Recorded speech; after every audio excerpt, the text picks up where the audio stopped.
The guest is Mr. RPatton, and the topic is the Freedom Ride, and of course Mr. Patton is a Freedom Ride participant.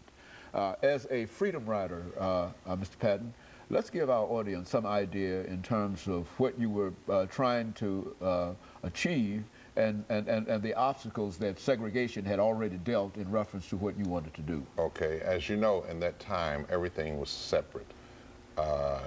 For example, if you're Nashvilleian, you know that when you went downtown to shop, you had separate restrooms, separate water fountains. You could not eat in the facilities that they had in the 5 and dime stores. Well, they had the same thing in the bus terminals, Trailway and Greyhound. When you got up, well, you had to sit in the back of the bus, for one thing. Secondly, when you reached your destination, if you wanted to go in and have a sandwich or refresh yourself, you had to follow the signs that said colored. And according to the law, that was against the law, the federal law that allowed you as a passenger on the bus or an airplane, you were supposed to be able to use the facilities. You should be able to go into the front door, use the restroom of choice, and to use the lunch counter. But that's what CORE was testing, to make sure that these walls had fallen down. And so there were people who resisted this. First, I must tell you that they didn't just get on a bus or two buses and ride. This was one of those things that we found out in Nashville, was that the FBI had to know at all times what was going on. You had to call the FBI and let them know that you were moving from point A to point B and give names and how many people for your protection. Now, the thing that you must realize too is that all FBI are not the same.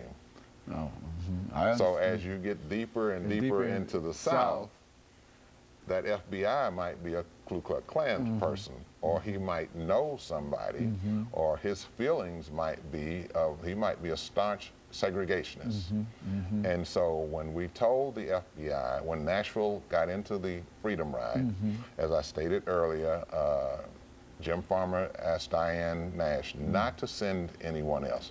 Let's stop it right here. It's too dangerous. She said to him that if you let the bully know that he has bullied you and scared you into stopping, we'll never get anywhere. So Nashville is going to continue this Freedom Ride. So one of the problems that we had as students was trying to raise the money. And so we went to SCLC to raise money to send 10 people on the Freedom Ride to continue that Freedom Ride. We met at First Baptist, and I don't know how many hours we talked back and forth about why we should go. Of course, the adults said it was too dangerous. You've seen what happened in Anderson and Birmingham. Why do you want to do this? Well, finally they gave in and wrote us a check. We needed $900 for 10 students. The check needed 2 signatures. They only had one person there to sign the check. And just to show you, just like in the sit-ins, the whole city was involved. Although there were students actually doing the sit-in portion. They had a great support. They had a great support team.